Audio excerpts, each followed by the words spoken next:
No sé. La pared. El peptidoglicano o pared celular. Ya, entonces, lo que ocurre en la tinción de Gram es que se pone el cristal violeta. El cristal violeta tiene que llegar a esta parte y quedarse retenido. Como le cuesta un montón, se pone otro ingrediente. ¿Qué otro ingrediente se le pone a la tinción de Gram? El yodo, o sea, yoduro de Eso, potasio. exactamente. El lugol o yodo. ¿Y qué hace el lugol o yodo? ¿Qué es? Hace como que se fije el cristal violeta en la pared celular. Es un mordiente. El yodo, primero se pone cristal violeta, luego yodo, y se forma un precipitado insoluble en la membrana, ¿ya? Y después se le agrega alcohol acetona y ahí el exceso de tinción o de cristal violeta que anda dando vueltas se va. Entonces en este caso le cuesta mucho llegar a la pared porque hay una membrana afuera y porque la pared es muy chiquitita. Ahora, ¿cómo son las bacterias gram positivas? Tienen lo mismo. Voy a dibujar de los mismos colores para... Tienen una...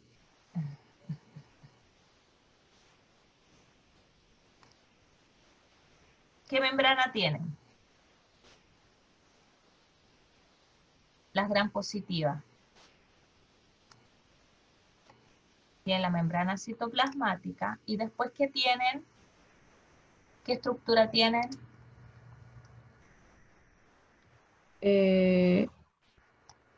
Como la parte del medio es el periplámico, o sea, el periplasma. No tienen espacio periplasmático porque no tienen membrana externa. Así que ¿qué es lo único que tienen afuera para protegerse? Muchas capas de ¿qué? De pared De pared. o peptidoglicano. Tienen muchas capas de peptidoglicano. Esa es la forma en que ellas se protegen. Entonces, ¿dónde se queda más retenido el cristal violeta? ¿En las gram positivas o en las gram negativas? Las gram negativas. En las gram positivas, porque acuérdense que el cristal violeta se une al peptidoglicano. ¿Y cuáles tienen más peptidoglicano? Ah, sí, sí. Las gram positivas. Entonces, el cristal violeta, vamos a dibujarlo acá, violeta, se une a esta zona y se queda retenido. Y como aquí hay mucho, va quedándose retenido en distintas partes. Y por lo tanto, esta bacteria, después de toda la tinción, va a quedar violeta. Esta de acá retiene poquito. Y después con el enjuague se va. Entonces esta no se tiñe. Y para poder observarla le pongo una tinción de contraste que es la safranina, que es roja. Por lo tanto, ¿cómo se ve una bacteria gram positiva? Si yo la miro al microscopio, la bacteria gram positiva se va a ver así. Ahí. Como pequeños puntos. Bueno, están todas deformes, pero esa es la idea. Círculos de color violeta. Y ahora si yo mirara la gram negativa, Es lo mismo, pero más en rojo. en O rojo, sea, ya muchas bacterias gram negativas son bacilos. como que las gram negativas no están tan juntitas, como que están Están tan más... juntitas. ¿Por qué no están tan juntitas? Eh, ¿Por qué creen ustedes? Las bacterias gram positivas tienen una mayor estructura hacia afuera, por lo tanto les permite protegerse. Las bacterias gram positivas solamente tienen la pared, entonces ellas habitualmente se agrupan para poder protegerse del medio externo, porque al tener una gran pared y muchos compañeros juntas, es más fácil protegerse del medio externo. Entonces existen agrupaciones asociadas a las bacterias gram positivas principalmente. Una de ellas es esto. ¿Cómo se llama esto? Yo pongo una al ladito de la otra y van formando cadenas. ¿Cómo se llaman? Felipe. Tripto, ¿no? Estrepto. Y si yo formo racimos, o esta bacteria forma racimos, ¿cómo se llama? Estáfilo. Estáfilo. Muy bien. Estas son características principalmente de las bacterias gram positivas, porque ellas se agrupan para poder protegerse, ¿ya? Las bacterias gram negativas habitualmente tienen otra estructura que les permite moverse. ¿Cómo se denomina esa estructura?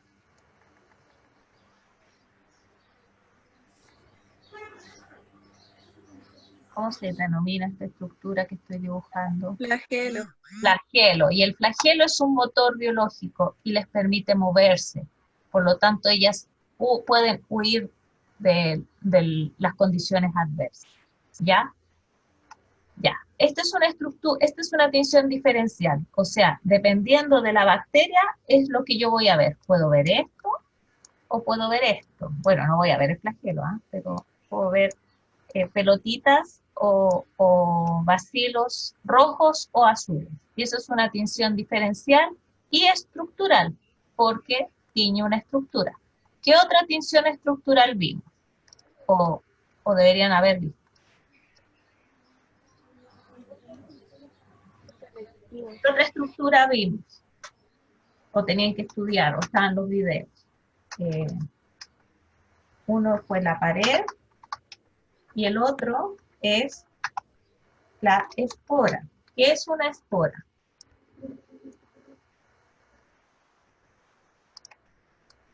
¿Alguien sabe lo que es una espora?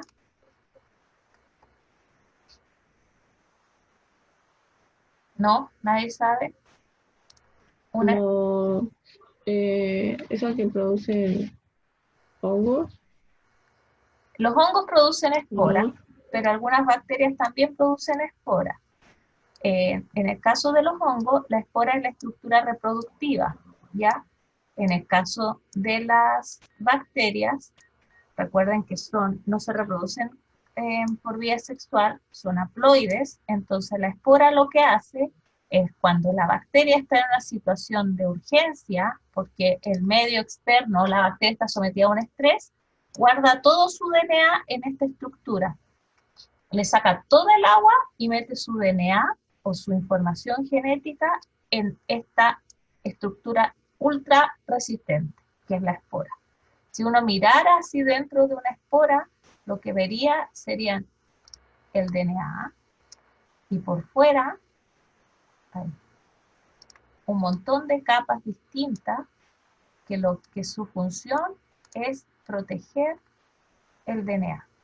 Entonces la bacteria, como está viendo que hay mucho daño y su función es simplemente preservar la información genética, mete todo el DNA en esta cápsula, en esta cajita, y es resistente, mucho más resistente. Y esta espora queda así hasta que encuentra una condición favorable, germina y puede volver a formar una bacteria. Un caso de esto es lo que ocurre con Bacillus subtilis o Bacillus cereus o Clostridium. Entonces, estas bacterias, por ejemplo, Bacillus cereus está en los cereales, pero habitualmente, como no hay actividad de agua en los cereales, está en forma de espora. ¿Qué pasa si yo cocino mi arroz y después lo someto a alta temperatura? La espora va a resistir la alta temperatura, no tiene problema.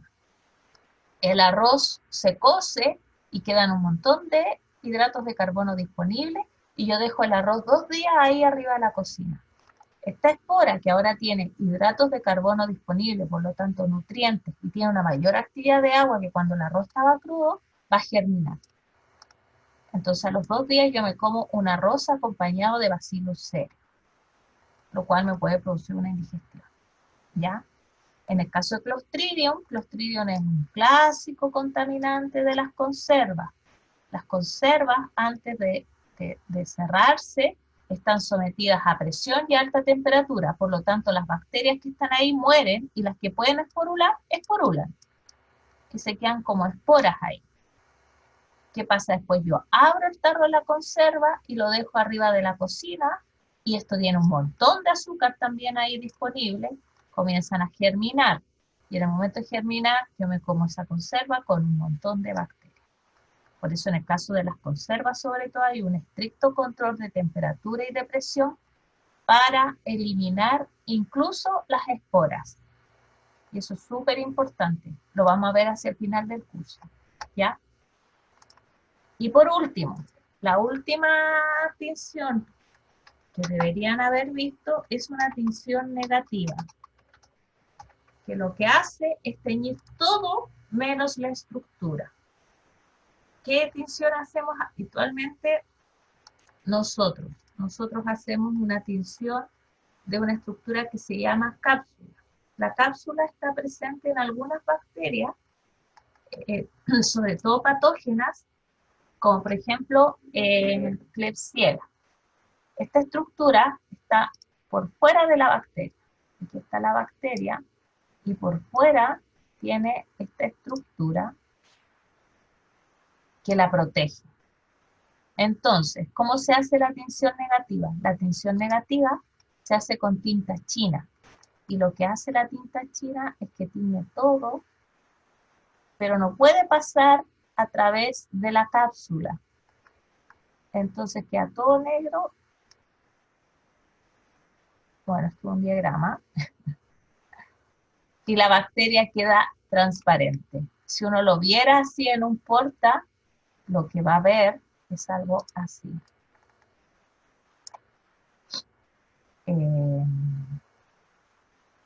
No voy a pintar, vamos a hacerlo de nuevo. Ahí, y va a ver las bacterias.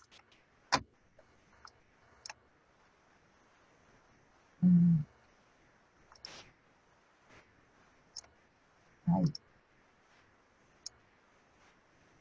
Las bacterias se ven blancas. ¿Por qué no aparece? Es una tinción negativa. Lo que tiñe es todo menos la estructura que yo quiero ver. Y eso se hace con tinta china. ¿Habían estudiado esta parte? Profe, es que yo tengo una duda. ¿Esta tinción negativa cabe en alguna de las 3 categorías? ¿Simples, diferenciales o selectivas? No, ¿verdad? No. Ya. No. Es una tinción, se denomina tinción negativa. ¿Ya? No es diferencial, no es estructural porque no tiene una estructura. ¿Ya? Y no es selectiva y tampoco es simple. ¿Ya? Entonces, es una tinción, se denomina tinción negativa. Y la más conocida es la de cápsula. Tiñe todo menos la cápsula, y como la cápsula está por fuera de la bacteria queda completamente blanca. ¿Ya? Miren, más que la clasificación, porque la clasificación es algo para poder estudiarlo. A mí me interesa que entiendan qué son esas estructuras, porque eso lo deben haber visto algo en taxonomía, en la clase de taxonomía. Y además, para que entiendan para qué sirven, pues para cuáles son, cómo se hace una tinción de Gram es básica, es súper importante. Y dice mucho de la bacteria que están estudiando. Entonces es importante saber esas cosas, ¿ya? Yo entiendo, yo no hago la clase de microscopía, entonces yo de repente estoy hablando cosas que no vieron, por eso son actividades complementarias, ¿ya? La idea es que hubieran estudiado un poquito para haber hecho esto un poquito más fluido y haber puesto algunos conceptos un poco más difíciles, como por ejemplo, espora, verde malaquita, igual hicimos algunos ejemplos, pero bueno, o bacilo, o estreptococo, estafilococos, etcétera, ¿ya? Como que al final ya anduvieron guateando un poquito, pero bueno, igual resultó. Igual tengo aquí a mis participantes activas anotadas, y con esto les voy a dar puntaje para las calificaciones que vienen después, ¿ya? Chiquillos, necesito, como les digo nuevamente, una participación activa. Igual salió bien para los pocos que son.